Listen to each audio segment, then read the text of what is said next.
விஜய் தான் வரும்போதே நீங்க 40 பேர் சாவணுன்ற எண்ணத்துல வரல. இந்த கவர்மெண்ட்டும் அந்த மாரி நடக்கணும்னு எண்ணத்துல இல்ல. ஆனால் நடந்து விட்டது. நம்ம திரும்ப திரும்ப ஒரு விஷயத்தை இவர்களுக்கு விஜய் தாவேகாவிற்கு சொல்லிக்கிட்டே வந்தோம். கடைசியில அது நடந்துச்சு. இவர்களுடைய இம்மெச்சூரிட்டி, இவர்கள் ஒரு அந்த கிரவுட் மேனேஜ்மென்ட்டு, ப்ளஸ் இந்த கூட்டத்துக்கான அந்த கன்டென்ட் தயாரிக்கிறது, இந்த மாரி விஷயங்கள்ல இவர்களுக்கு அனுபவமே இல்லைன்னு நான் பல தடவ பதிவு பண்ணியிருக்கேன். அதில குறிப்பிடத்தக்கது என்னன்னா, இவர்கள் கூட்டத்தில வந்து பேசணும். பரப்புரைக்கு தான் வராரு. பரப்புரையில எவ்வளோ கன்டென்ட் ஸ்ட்ராங் பண்ணணும், எந்த அளவுக்கு தொட்டு பேசணும் அப்படின்றத விட, ரோட் ஷோ நடத்தலாம்.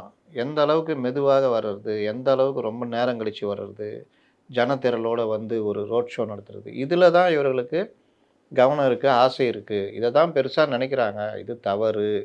இவர் இன்னும் ஒரு அரசியல் தலைவர் இடத்துக்கு நகரல.